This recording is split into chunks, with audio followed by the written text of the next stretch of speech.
Welcome to Crisis in Perception, where we examine the systems shaping our world one book at a time. Today is a big one. We are tackling a book that is practically a system unto itself. We are looking at American Prometheus, The Triumph and Tragedy of J. Robert Oppenheimer by Kai Bird and Martin J. Sherwin. And when you say big, you aren't kidding. This book won the Pulitzer Prize. It took the authors, what was it? 25 years? 25 years to write. I mean, that is a quarter of a century of research. Just incredible. It is. And because of that depth, and, because of the Christopher Nolan movie that came out, a lot of people think they know this story. They think, okay, guy in a hat builds the bomb, feels bad about it, gets his security clearance revoked. Right. I am become death and all that, the famous quote. Exactly. But our mission today is different. We are not here to do a movie review, and we aren't here to just recite a biography. We're doing a systems analysis. Which is the whole point of this show. We take a source, and we look at the machinery underneath the narrative. Precisely. If you read American Prometheus carefully, you realize it's not just a story about a man. It's a case study of a specific system at the very center of the 20th century. We are talking about the fusion of scientific research, military funding, and state security institutions. That triad: science, military, security, that didn't really exist before Oppenheimer, did it? Not in the way we think of it now. No, it didn't. Not even close. And that's the central thesis we're going to explore today. The argument is that J. Robert Oppenheimer's rise and his eventual really brutal fall were not merely results of his personality or his flaws. They were kind of inevitable outcomes of a structural shift in how human knowledge was produced and controlled. So he wasn't just a guy who made a few mistakes. He was a guy who got caught in the gears of a machine he helped build. He was the ghost in the machine, and then the machine exorcised him. So we're going to trace him from the ethical culture tradition of his youth through the pressure cooker of the Manhattan Project, and finally to that 1954 security hearing, which I think we can argue was the moment the system finally took total control. I love it. Let's dive in. To understand where we end up with FBI wiretaps and hydrogen bombs, we have to understand where we started. We need to look at the old world. The Republic of Science. That sounds lovely, almost utopian. What does that actually mean? It sounds utopian because, in a way, it was. I mean, if you look at the early 20th century, academic physics was a transnational network. It was defined by openness. It was structured around elite institutions, Cambridge, Copenhagen, Göttingen in Germany. But the currency of the realm wasn't money, and it definitely wasn't security clearance. It was reputation. So if you had a good idea, it didn't matter if you were German, American, or British, you shared it. You shared it immediately. In fact, keeping a secret was seen as, well, unprofessional. It was anti-scientific. You published to prove you were smart, and you published to push the field forward. There was no other incentive. And the center of this universe wasn't the United States at that point. Oh, not even close. The U.S. was seen as a scientific backwater. The center of the universe was a medieval university town in Germany called Göttingen. The book spends a lot of time on Oppenheimer's time there in the 1920s. It paints this really vivid picture of a kind of intellectual paradise. It's crucial context. Yeah. Oppenheimer arrives in Göttingen after a really rough patch at Cambridge. He was actually pretty miserable at Cambridge. He was clumsy in the lab. Wait, clumsy. We're talking about the guy who orchestrated the building of the atomic bomb. Theoretical physics versus experimental physics. There's a huge difference. At Cambridge, they tried to make him do lab work, blowing glass, soldering wires. He was terrible at it. He was awkward. He broke things. He was actually deeply, deeply depressed, bordering on suicidal. And there's that famous story, which the book treats with some nuance, about him leaving a poisoned apple on his tutor's desk. The poisoned apple. It sounds like a fairy tale, not history, right? Yes. It's a bit of both. It was likely an apple laced with chemicals from the lab, maybe not enough to kill, but enough to make someone very sick. It just shows his mental state. He was unmoored. But then he gets to Göttingen, and he meets Max Born. And suddenly, he's not doing tedious lab work. He's doing theory, pure mathematics. And that's where he shines. That's where he explodes. I mean, this was the era of Knabenphysik. Knabenphysik. That's German for boys' physics. Yeah. It was called that because the people who were rewriting the fundamental laws of the universe were kids. Werner Heisenberg was in his 20s. Paul Dirac was in his 20s. Oppenheimer was barely an adult. But they were the ones doing the heavy lifting of quantum mechanics. It must have been an incredible environment. Just a bunch of geniuses sitting in cafes, scribbling on napkins, completely changing reality. It was a hot time, as Oppenheimer called it. And notice the incentive structure here. This is so important for our systems analysis. In Göttingen, you gain prestige by being the fastest, the sharpest, the most open. Oppenheimer published 16 papers in 3 years. 16 in 3 years. 16. Some were co-authored with Max Born, his mentor. He was just prolific. And the miracle of quantum mechanics, as he saw it, was that it was a harmonious theory. It explained all the jagged edges of the universe in a way that was consistent and beautiful. It was an aesthetic pursuit. So in the system, truth is the ultimate goal, and openness is the method to get there. Exactly. There were no fences in Göttingen, there were no badges, no security officers asking about your political leanings. But Oppenheimer brought something else to the table, right? He wasn't Yeah. just a calculator. The book talks a lot about his upbringing in New York, specifically the Ethical Culture Society. This is the software running in his brain. You can't understand Oppenheimer, his choices, his politics, his guilt, without understanding ethical culture. It was a school and a society founded by Felix Adler. It was essentially secular Judaism for the progressive elite of New York. And their motto, Deed, not creed. deed not creed. That's catchy and very direct. It's incredibly powerful. It meant that what you believe religiously doesn't matter. What matters is what you do to fix the world. It was a system that valued social justice, rationalism, and the immense responsibility of the individual. Oppenheimer was raised to believe that if the world is broken, it is your personal job to fix it. That is a very heavy burden for a kid. It is. And it explains his later politics. It explains why he supported the Spanish Republicans against Franco, why he was interested in labor unions. It wasn't because he was a hardline Soviet stooge, as his enemies later claimed. It was because he was an ethical culture kid who thought, I have to help the underdog, it's my duty. And he was a polymath, too. The book mentions he learned Sanskrit. Oh yeah, just for fun. So he could read the Bhagavad Gita in the original. As you do. Right. He read French poetry, he collected art by Van Gogh, he loved literature. In the Republic of Science, this was a huge asset. Being a well-rounded, cultured person made you a better theorist. It allowed you to see connections and harmonies that others missed. But this very quality, this breadth, would become a huge liability later on. How so? Because the new system, the security state, didn't want polymaths. It wanted specialists. It wanted cogs.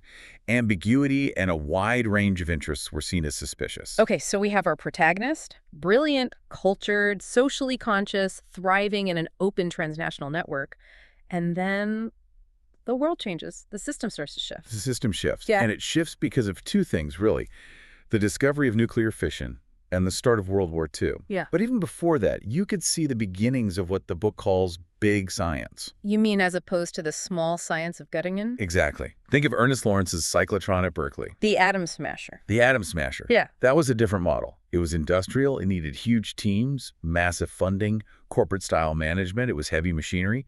Oppenheimer, the pure theorist, was initially alienated by it. He thought it was brutish, not elegant like his equations. But it was a sign of things to come. So the catalyst arrives. Fission is discovered in Germany. Right. Otto Hahn and Lise Meitner. And the physics community realizes almost instantly what it means, and they get scared.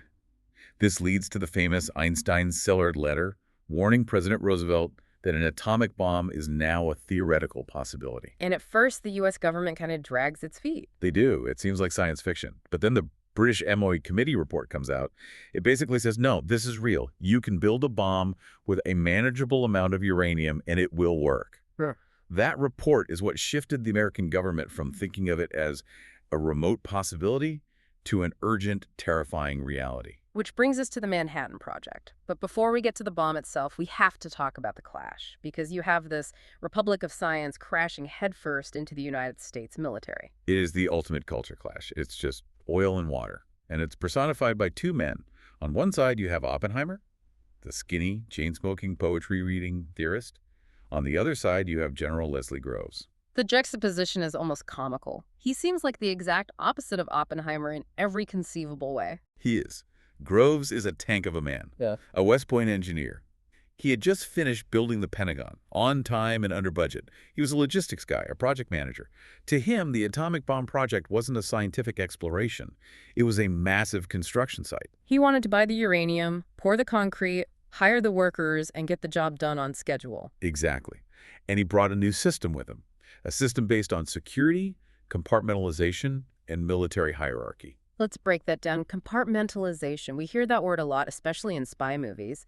But what did it actually look like on the ground? It was Grove's absolute obsession. The idea was that every single person should know only what they absolutely needed to know to do their specific job. Mm. If you were working on the detonator lenses, you should know anything about plutonium purification. If you were enriching uranium at Oak Ridge, you should know what it was for. Why? What was the logic? Security. Pure and simple. If a spy captures you, you can't spill the whole secret because you don't know the whole secret. Groves wanted to put the scientists in individual soundproof silos. But that flies in the face of everything Oppenheimer learned in Göttingen. It's the complete antithesis. It violates the core law of the Republic of Science. You can't solve a complex, multifaceted physics problem if you don't know the parameters. If the metallurgists don't talk to the physicists, how do you know if the uranium will actually fit inside the bomb casing? It's impossible. So they fought. They fought constantly. And this is where Oppenheimer shows his genius, not just as a physicist, but as a system administrator, as a manager. He negotiated a compromise. Yeah. He convinced Groves that they needed a centralized laboratory Los Alamos where all the top scientists could be together. So he got them all in one room. Or one town. He got them on one isolated mesa in the middle of the New Mexico desert. And once they were there, he established the colloquium. The colloquium sounds very academic. It was. It was a weekly meeting where anyone with a white badge, that was the top scientific clearance, could go and hear reports on the progress of the entire project from every division. Groves hated it. He thought it was an unbelievable security nightmare. But Oppenheimer argued, General, these are prima donnas. They're geniuses. If you don't let them talk to each other, they won't work. And if they don't know the whole problem, they can't find the solution. So Oppenheimer manages to carve out a little island of the Republic of Science inside this massive military machine. Exactly. Wow. But, and this is the big but, look at the cost. Look at the trade-off. To get that island of intellectual freedom, they had to accept the company town. The fence. The fence, barbed wire, military police at the gates, total censorship. They lived in a place site-wide that didn't exist on a map. Their mail was opened and read by Army censors. Their phone calls were monitored. They couldn't travel without permission. Their babies' birth certificates listed the address as P.O. Box 1663. That's a massive structural shift. You go from the cafes of Europe to a muddy mesa behind barbed wire with your mail being read. And the incentives changed completely. This is so crucial. In the old system, you did science to understand nature, to publish papers, to gain prestige. In the Manhattan Project, you did science to build a gadget. The gadget, that's what they called it. Such a mundane name for something so world-changing. It's a euphemism, but it reveals the engineering mindset. The goal wasn't truth, it was utility. The book details how they actually stopped doing pure research. There was a moment where they realized they didn't have time to fully explore the hydrogen bomb, the fusion bomb, the super, because it was too complex and might not work. So they just cut it. They cut it. Oppenheimer shut down the research. They focused entirely on fission because it was the fastest path to a weapon. So the system pruned the branches of science. It said, if it doesn't kill people efficiently, we don't need it right now. That's a blunt way to put it, but it's accurate. The Republic of Science was suspended indefinitely. It was replaced by a security state where the only output that mattered was a functional weapon. And the system worked. In terms of the stated goal, yes, it worked terrifyingly well. Which brings us to the outcomes. The Trinity test. July 16th, 1945. The descriptions in the book are just. They stick with you. The authors do a fantastic job of collecting all these first-hand accounts and weaving them together to capture the aesthetic terror of that morning in the Jornada del Muerto desert. The storm the night before, the mud, the immense tension of whether this $2 billion gamble would be a dud. And then the flash.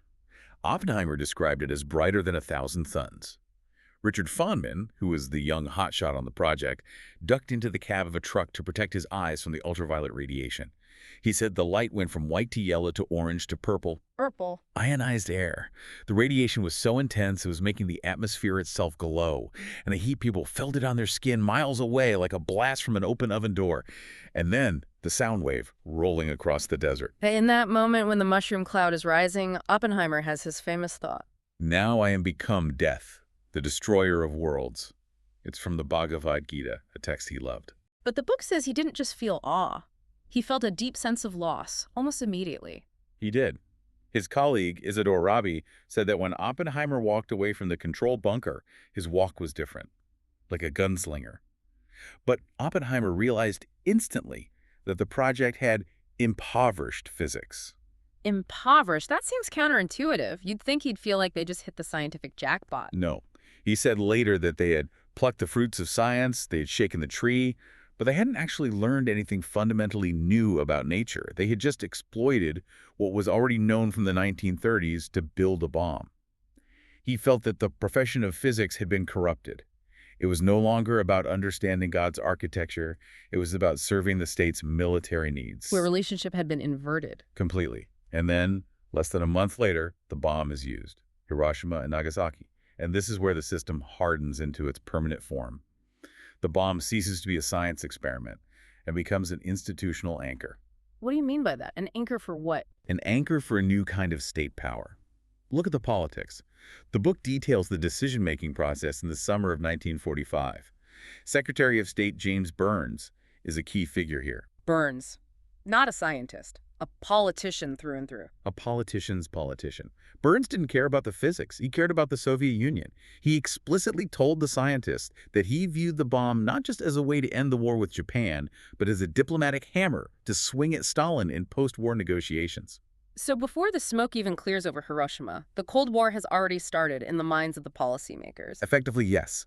The bomb became the absolute center of American geopolitical strategy. It was the ultimate trump card. Everything else revolved around it. Oppenheimer saw this coming, didn't he?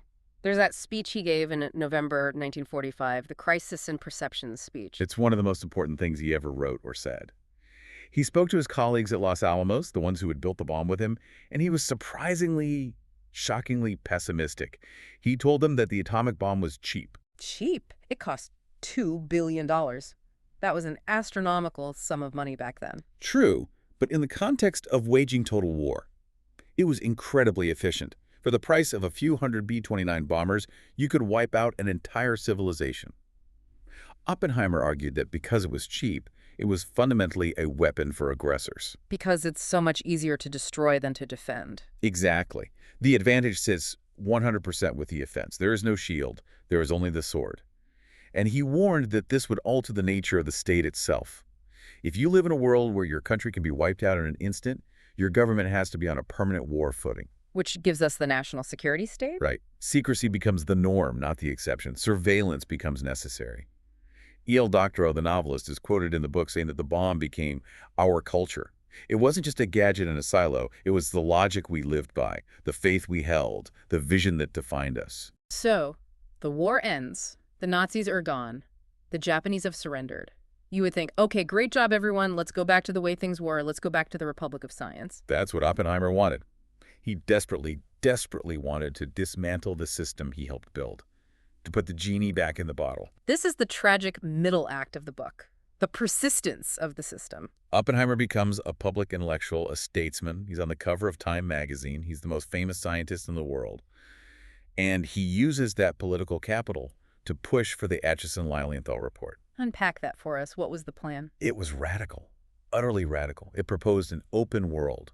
The idea was that an international authority, not the U.S., not the Soviets, but a new global body, would own and control all dangerous atomic materials and processes. Uranium mines, processing plants, laboratories, all of it would be internationalized. So no secret. No secrets. No national sovereignty over the atom. If you walked into a lab in Moscow or Chicago, it would be run by the same international agency with scientists from all over the world. It was the spirit of Göttingen scaled up to a global level. It sounds incredibly logical from a physics perspective. Nature doesn't have borders, so why should the science of nature have borders? But from a political perspective, it was dead on arrival. Why? Because systems possess inertia. And this system had a lot of it. The security state had already formed. The military wasn't going to give up its new ultimate weapon. The politicians, like Burns, weren't going to give up their diplomatic hammer. And the Soviets, they didn't trust the Americans for a second. They thought it was a trick to maintain the American nuclear monopoly. So the report fails. It crashes and burns. It gets watered down and presented to the UN by Bernard Baruch, who adds all these punitive measures that ensure the Soviets will never agree, and the feedback loops of the Cold War take over. The Soviets test their first bomb in August 1949. Joe 1. The American monopoly is broken. And the panic sets in across Washington. The system screams, "We need a bigger gun." The hydrogen bomb. The super. And here's the pivot point. This is the moment where Oppenheimer goes from being the hero of the system to being the enemy of the system. Explain the difference for us. What is the super compared to the atomic bomb? The atomic bomb, the Hiroshima bomb, works by fission, splitting big, heavy atoms like uranium. It's incredibly powerful, but it has a theoretical upper limit. The hydrogen bomb works by fusion, by squashing small, light atoms together, just like the sun does, and theoretically, there is no limit to the explosion. You can make it as big as you want. So you're going from a city killer to a country killer, a weapon of war to a weapon of genocide. Exactly. And the General Advisory Committee, the GAC, which was the top scientific advisory board of the government, and which Oppenheimer chaired, had to decide, should we build it? Who was on this committee? The A-team. Oh yeah, the heavy hitters. Oppenheimer, James Conant, who was the president of Harvard, Enrico Fermi, Isidore Rabi. These were the smartest, most respected men in the Western world. And they came back with a unanimous no. Unanimous why? They argued on moral grounds. They called it an evil thing. Their report said it was necessarily a weapon of genocide. You can't use a megaton bomb on a military target. It's too big. The fallout is too widespread. It's only good for wiping out civilian populations. So they drew a line in the sand. They said, science stops here. We will not do this. They tried to. They really tried to force a moral pause. But the system didn't care about morality. It cared about game theory. The logic of the arms race, which was codified in a top-secret policy document called NSC 68, was simple. If a weapon can be made, it must be made. Because if we don't, the enemy will. Precisely. The system operates on fear and competition. It could not tolerate a moral pause. Oppenheimer's argument that we should be candid with the public, that we should refuse to build this terror weapon and try to negotiate, was seen as weakness, or worse, as sabotage. And this creates a huge target on his back. A massive one. He is now an obstacle to the national security state. He is a source of friction.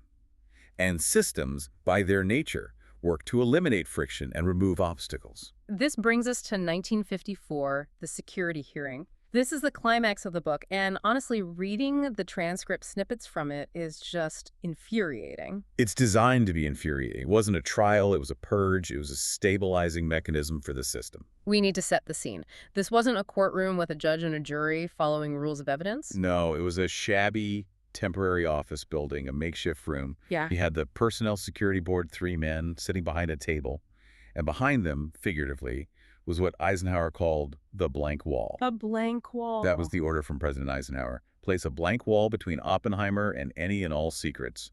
They cut him off completely. They suspended his Q clearance before the hearing even started. And the setup was completely rigged. Totally. The Atomic Energy Commission attorneys, led by a ruthless prosecutor named Roger Robb, had access to thousands of pages of classified FBI files. They had wiretaps of Oppenheimer's phone calls. They had illegal recordings of his conversations with his own lawyer. Wait, they tapped his conversations with his own lawyer during the hearing? Yes, illegal, of course. Did it matter? Not at all. Oppenheimer's defense team was flying completely blind. They couldn't see the evidence being used against their client because they didn't have the clearance to read the classified FBI reports. We can't tell you what you did wrong because telling you is a secret. Exactly. It's a perfect catch-22. Kafka would have been proud. But they needed a hook. They couldn't just say, we don't like his politics or his opposition to the H-bomb. They needed a specific incident to discredit him. And they found it. They found the perfect leverage point in the Chevalier incident. This is the fib that destroyed him. Walk us through that. Who was Haakon Chevalier? Haakon Chevalier was a professor of French literature at Berkeley. He was one of Oppenheimer's best and closest friends. And yes, he was a communist sympathizer, like many of Oppie's friends in the intellectual circles of the 1930s. Oh, okay. So what happened? During the war, Chevalier attended a small dinner party at Oppenheimer's house. He went into the kitchen with Oppenheimer to mix drinks and told him that he knew another man, an engineer named George Eltonton, who had a way to get technical information to the Soviets. So a clear espionage overture. A clumsy one, but yes. Oppenheimer rejected it flat out. He was appalled and said that would be treason. But, and here's the fatal error, the moment of terrible judgment, he didn't report it immediately. Why not? Loyalty. Personal loyalty. He didn't want to get his best friend, Chevalier, in serious trouble. He thought it was just a foolish, drunken conversation that went nowhere. But months later, General Groves and the security officers were pressing him for names of potential leaks. Oppenheimer, in a moment of what he later called arrogance, tried to navigate a middle path. He invented a cock-and-bull story. He lied. He lied. He told the security officer that there was a serious approach, but he refused to name Chevalier at first. He embellished the story. He said it involved 3 people, not 1. He mentioned microfilm and the Soviet consulate. He basically dressed it up to make the threat seem more real so the military would be on high alert, but all while trying to keep his friend's name out of it. That seems incredibly naive for a genius of his stature. He was arrogant. He thought he could outsmart the intelligence officers. He thought he could manage the information flow and protect everyone. But eventually, Groves, who was a bulldog, ordered him to give up the name. And he did. So now, the official records show that Oppenheimer had lied to a security officer about a potential espionage attempt. And in 1954, Roger Robb uses that lie to hang him. It was the fulcrum. For days, Rod just grilled him on it. Why did you lie, doctor? If you lied then, why should we believe you now? And Oppenheimer, beaten down, exhausted, humiliated, gave that famous tragic answer. Because I was an idiot. Because I was an idiot. It shattered his credibility. You see, the hearing wasn't really about whether he was a spy. Everyone on the inside knew he wasn't. It was about character. It was about veracity. The system demands total transparency from its subjects, but maintains total secrecy for itself. Oppenheimer's ambiguity, his tangled mess of loyalties, his desire to protect a friend while serving the state, was incompatible with the cold binary logic of the security regime. And we have to talk about the villain here, Louis Strauss. Louis Strauss is a fascinating character. He was the chairman of the AEC. He was conservative, a self-made man, very proud and incredibly sensitive about his dignity. And Oppenheimer had hurt his dignity, publicly. How badly? Years earlier, at a congressional hearing about isotopes, Oppenheimer had publicly and sarcastically mocked Strauss's scientific understanding. Yeah. He made a witty, cutting remark, and the whole room laughed at Strauss. Strauss never, ever forgot it. He developed a deep personal vendetta. So it was just personal revenge. Not just. And this is crucial for our systems view. Strauss wasn't just acting out of spite. His personal vendetta aligned perfectly with the system's needs.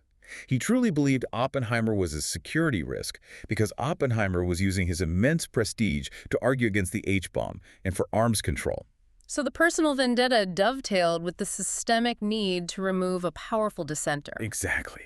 Strauss was the enforcer. He orchestrated the hearing, he chose the prosecutor, he made sure the FBI bugs were in place, he leaked damaging classified files to the press, he made sure the blank wall held firm. And they won. The board voted 2-1 to revoke his clearance. He was defrocked, as the book says. He was. But as we said in the intro, the tragedy wasn't just about what happened to one man. It was about what that verdict signaled to every other scientist in America. What was the signal? Get in line. The sociologist Daniel Bell called it the end of the messianic role of the scientist. Before 1954, top scientists were like prophets. They brought the fire from the mountain. They felt they had a right and a duty to tell us how to use it. After 1954, they were just technicians. Shut up and calculate. That's it. If the government wants a bigger bomb, your job's to build a bigger bomb. You don't ask if it's evil. You don't quote the Bhagavad Gita. You do your job, you cash your check, and you keep your mouth shut. The scientist became a cog in the military-industrial complex. That is a chilling shift.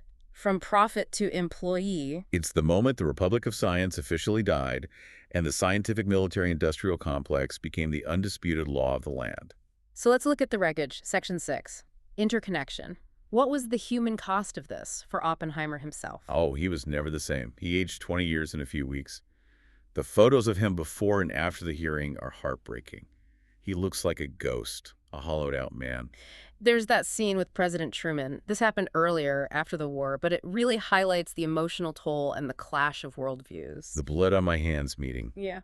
This was in October 1945. Oppenheimer finally gets a meeting in the Oval Office. He's agonized about the dawning nuclear arms race. He looks at Harry Truman and says, "Mr. President, I feel I have blood on my hands."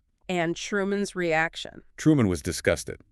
He pulled a handkerchief from his pocket and offered it to Oppenheimer, saying, "Well, here, would you like to wipe them?" Ouch, that's cold. And after Oppenheimer left, Truman told his aide, Dean Acheson, "I don't want to see that son of a bitch in this office ever again." He later called him a crybaby scientist. Why such a harsh reaction? Because Truman is the ultimate system operator. In his worldview, he made the decision to drop the bomb. He took the responsibility. For Oppenheimer, the scientist, to claim moral guilt was seen as vanity. It was seen as usurping the president's role. The system relies on the compartmentalization of guilt, too. The scientist builds, the pilot flies, the president decides. No single person is responsible for the act, so everyone can sleep at night. Oppenheimer tried to break that compartmentalization, and Truman hated him for it. So after the hearing, Oppenheimer retreats. He essentially goes into exile. He spends more and more time on the island of St. John in the Virgin Islands. He buys a strip of land on a remote beach. He builds a Spartan little cottage. He calls it Easter Rock. What does he do there? He sails. He drinks. He writes poetry. He looks at the ocean. It's a complete retreat from the world he made. He becomes this powerful symbol of the fallen intellectual, the man who knew too much. There was a play written about him in the 60s, right? In the Matter of J. Robert Oppenheimer by a German playwright, Heiner Kiphart. It tries to frame him as a martyr, like a modern Galileo. It does. And Oppenheimer hated it. Why? I would think he'd want to be remembered as the hero who stood up to the state. He objected to the final monologue. In the play, the character of Oppenheimer basically apologizes for his science. He says he betrayed his profession by building the bomb. The real Oppenheimer wrote a letter to the playwright. He said, "I did my work. I have no regrets about the doing of the work." Really? Even after the blood on my hands comment. His regret wasn't that he discovered the secrets of nature. His regret was how those secrets were used by the political system. But he had this crucial line in the letter. "We did the work of the devil." We did the work of the devil. But he clarified what he meant. The tragedy wasn't that he was personally mistreated by the security board. He refused to be a victim. He felt the real tragedy was that the work itself, the beautiful harmonic physics of Göttingen, had been turned into the work of the devil. The tragedy was systemic, not personal. That is a crucial distinction. It stops us from just feeling sorry for him as an individual and makes us look at the structure that crushed him. Exactly. And that brings us right back to the crisis in perception. If we look at Oppenheimer as a tragic hero, a Prometheus who stole fire and got his liver pecked out by Louis Strauss, we miss the larger, more important point. Which is what? The point is that the system, the funding mechanisms, the geopolitical fear, the bureaucratic inertia made the bomb inevitable. If Oppenheimer hadn't run Los Alamos, someone else would have. If he hadn't built the bomb, the system would have found another way, another person. He was just the lens through which the system focused its energy. He was the lens. And Yeah. he was the one who saw it happening clearly enough to be horrified by it. So let's wrap this up. We started with the Republic of Science, open, chaotic, international, brilliant. We moved through the Manhattan Project, secret, focused, industrial, urgent. And we ended up in the national security state. Paranoid, rigid, permanent. That is the arc of the 20th century. Oppenheimer's life is just the map we use to see that transformation. He is the case study of that systemic shift. And the scary part is, we are still living in that third system. The machine that was built in the 1940s never got dismantled. We are. The feedback loops created in 1945 are still running. The bomb culture is still here. We just don't think about it as much because it's become the wallpaper of our lives. When we analyze it in isolation, the bomb appears as an invention. But when you analyze it systemically, as this book allows us to do, it appears as an outcome, an inevitable one. A truly sobering thought to end on, the idea that our greatest creations might just be predetermined outcomes of the systems we build. It forces you to look at the structure, not just the people within it. This project is free and publicly accessible. If you'd like to support the time, tools, and research behind Crisis in Perception, you can become a supporter on Patreon. For a shorter visual overview, see the mini explainer linked in the description. If you enjoy this kind of systems-level analysis, please like, subscribe, and comment with books you'd like us to explore next.